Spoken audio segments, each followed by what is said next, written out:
એકવારનો સમય માં યશોદા લાલાને પોતાના ખોળામાં લઈ અને લાલયંતી સુતમ સતી ખોળામાં રમાડે છે.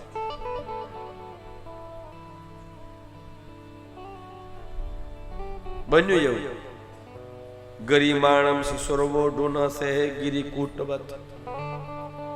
પોતાના ખોળામાં લાલો છે, લાલો રમી રહ્યો છે, માં લાડ લડાવી રહ્યા છે.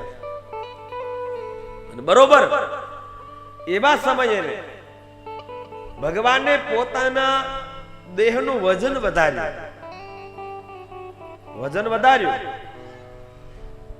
હતો ખોળામાં દીકરો, પણ પરમાત્મા એટલું બધું પોતાનું વજન વધાર્યું કે માને એમ લાગ્યું કે મારા ખોળામાં દીકરો છે કે પથ્થરો છે. દીકરો છે કે પથ્થરો છે, એટલે ન સહે ગિરિકૂટવત. જેમ ખોળામાં કોઈ મોટો પથ્થર પડ્યો હોય અને વજન સહન ન થાય, એમ માંથી લાલાનું વજન સહન થયું નહીં. એટલે શું કર્યું? માજે ભૂમો નિધાયતમ ગોપી, એ જ સમયે પરમાત્માને લઈ નીચે મૂકી દીધા. માંથી વજન સહન ન થયું.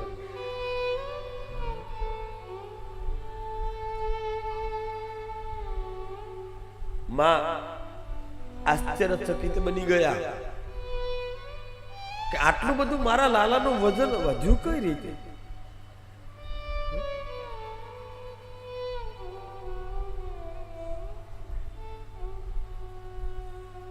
કઈ રીતે વજન વધ્યું?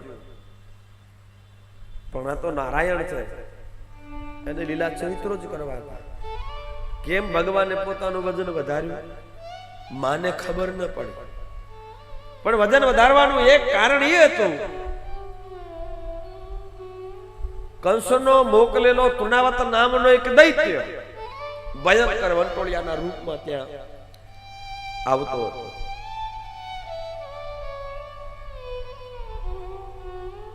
ભગવાનને મારવા માટે આવતો હતો. ભગવાને મનમાં વિચાર કર્યો, હું માના ખોળામાં છું, વંટોળિયાના રૂપે તૃણાવત આવે છે, એ મને ઉપાડવા માટે આવે છે. જો માના ખોળામાં હોઈશ તો એ માને નુકસાન કરશે. મારે જે લીલા કરવી છે એ લીલા થશે નહીં. માં દૂર થાય તો લીલા થાય. એટલે ભગવાને પોતાનું વજન વધાર્યું. માં લાલાને નીચે મૂકીને ઘરના કામમાં લાગી ગયા. અને ત્યાં તો દૈત્યો નામના તૃણાવર્ત કંસ ભૃત્ય પ્રણોદિત ચક્રવાત સ્વરૂપેણ જહારાસીનમવહર્કમ.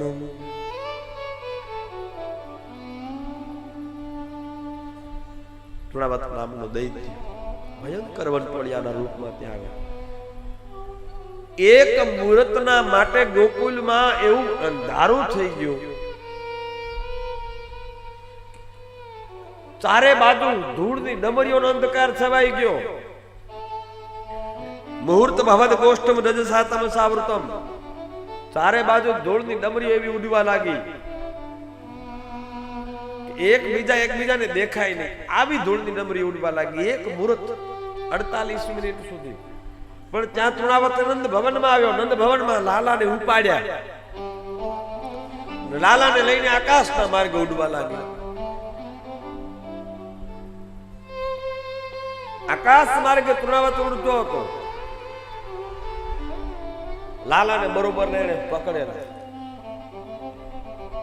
પણ ત્યાં પરમાત્માએ જે લીલા માના ખોળામાં કરી, એની એ લીલા તૃણાવત આગળ કરી. તૃણાવતે પરમાત્માને પકડ્યા હતા, પણ પરમાત્માએ હવે તૃણાવતને બરોબરનો ગળામાંથી પકડ્યો. અને ગળામાંથી તૃણાવતને પકડી અને પરમાત્માએ પોતે જેમ માના ખોળામાં પોતાનું વજન વધાર્યું, એમ પરમાત્માએ પોતાનું વજન વધાર્યું. એટલું બધું વજન વધાર્યું કે આકાશમાં ઉડતો જે તૃણાવત છે એ પરમાત્માના વજનને સહન ન કરી શકે. વજન સહન થયું નહીં. પરમાત્માએ બરોબર ગળામાં એને પકડ્યો હતો. એનાથી વજન સહન થયું ને લાલાને છોડાવવા માટે પ્રયત્ન કરવા લાગ્યો. છોડી દે કહેવા લાગ્યો. પણ આકાશ માર્ગે ઉડતા તૃણાવત પરમાત્માએ ગળાને બરોબરનું એને પકડેલું. છોડી દે કહેતા હતા. ત્યાં તો પરમાત્માએ તમ અંતરિક્ષાત પત્તમ શિલાયામ, એક વિશાળ શિલા જોઈ અને ભગવાને આકાશમાંથી એ વિશાળ શિલા ઉપર તૃણાવતને પછાડ્યો. અને જેવો પછાડ્યો એનું એક અંગ હતું વિશીર્ણ સર્વા વયવમ કરાલમ. એક અંગ એનું જુદું થઈ ગયું. એના પ્રાણ પંખીઓ ઉડી ગયા અને આકાશમાંથી દેવતાએ પુષ્પની વૃષ્ટિ કરી અને જયકાર કર્યો છે. બોલીએ બાલ કૃષ્ણ લાલ કી જય.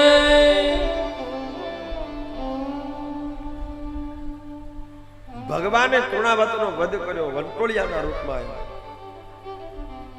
ખરેખર પરમાત્મા પોતાની લીલાઓ દ્વારા એક તત્વની શુદ્ધિ કરે છે.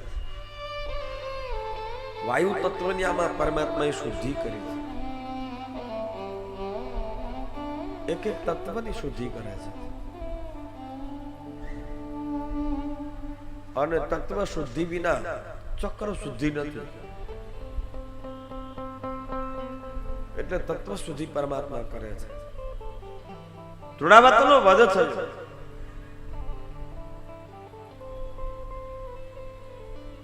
એકવારના સમયે નંદ ભવનમાં માં લાલાને ખોળામાં લઈ પયપાન કરાવે છે.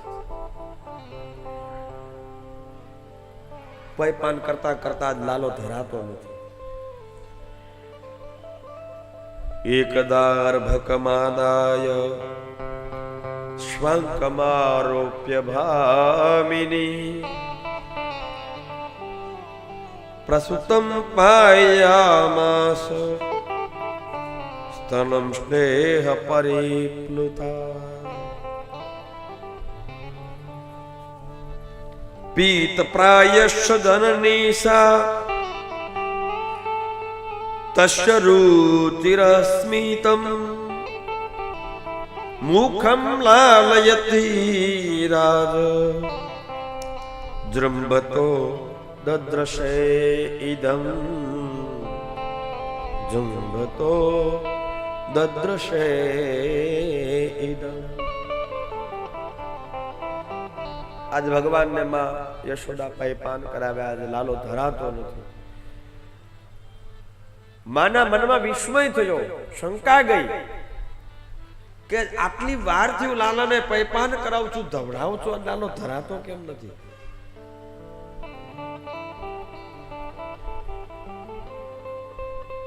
માને શંકા ગઈ, મારા લાલાને કઈ થયું હશે. અને જોજો, બાળક બહુ ખાય તોય માને ચિંતા થાય, બાળક ન ખાય તોય ચિંતા થાય. બાળક કઈ પીવે તોય માને ચિંતા હોય, ન પીવે તોય માને ચિંતા હોય. આ ધરાતો નથી, માને ચિંતા થઈ કે આ શું થયું, કેમ નથી ધરાતો લાલો? પણ એ જ સમયે પરમાત્માએ જૃંભણ લીલા કરી. બગાસું ખાધું, ધાવતા ધાવતા બગાસું ખાધું. અને જ્યાં મુખ પરમાત્માએ પોતાનું ખોલ્યું, બગાસું ખાધું, ધાવતા ધાવતા માની નજર લાલાના મુખ ઉપર પડી. ખમ્રોદસી જ્યોતિર્નિકમાસા સૂર્યેન્દુવહની શ્વસનાંબુદિષ્ટ.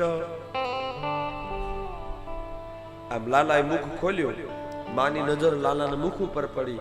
અને મુખ ખોલ્યું ત્યાં તો મુખમાં માને સૂર્ય, ચંદ્ર, ગ્રહ, નક્ષત્ર, તારા, આજ વિશ્વ રૂપનું દર્શન માને મુખમાં કરાવ્યો લાલાએ. વિશ્વનું દર્શન. માં ચકિત થઈ ગયા, મારા લાલાના મુખમાં વિશ્વ. બ્રહ્માંડનું દર્શન, વિશ્વરૂપ દર્શન કરાવ્યું માને. માને કહેવા માંગે છે કે માં, તું મને ધરાવી અને તૃપ્ત કરે છે. હે માં, તને એમ થાય છે કે આજુ ધરાણો કેમ નહીં? હે માં, તું મારું પાલન કરે છે અને આખા વિશ્વનું પાલન કરવાની જવાબદારી મારી છે. માતાને ખબર છે તું મારું પાલન કરે છે ને, તો વિશ્વની તૃપ્ત કરવાની એમાં જેટલું પુણ્ય મળે છે ને એટલું પુણ્ય માં તને એકને મળી રહ્યું છે. એટલા માટે હું ધરાતો નથી. જગનું પાલન કરવા વાળો કોણ? વિશ્વનું પાલન કરવા વાળો કોણ? પરમાત્મા છે.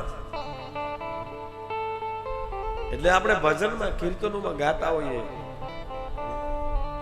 હે મારા રસ વિના રણ છોડ તમને શું કરીને જમાડું.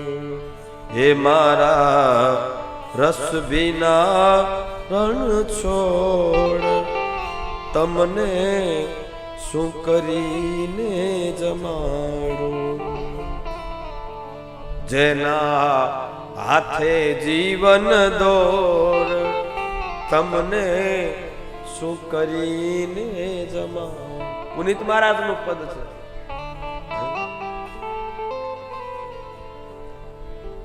તારું આપ્યું ને એવું ને તારું દીધેલ દેવું.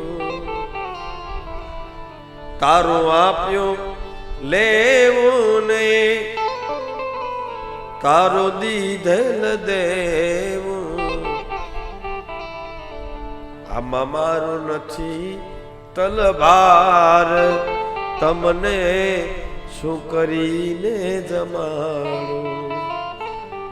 આમાં મારું નથી તલવાર તમને શું કરીને જમાડું. અને જોજો પુનિત મહારાજના શબ્દો, પોષણ દુનિયાનું કરનારા મારો શું જમનારા. પોષણ દુનિયાનું કરનારા મારો શું જમનારા. હું તો જન્મ જન્મનો ચોર તમને શું કરીને જમાડું. હે મારા રસ વિના રણ છોડ તમને શું કરીને જમાડું. તો જગતનું પોષણ કરવા વાળો આ જેનું પોષણ માં યશોદા કરે છે. એટલે માને વિશ્વનું દર્શન કરાવ્યું. માને બ્રહ્મભાવ પ્રગટ થયો એટલે ભગવાને પોતાનું મુખ બંધ કર્યું. પણ જેવું બંધ મુખ કર્યું માં બધું જ ભૂલી ગયા.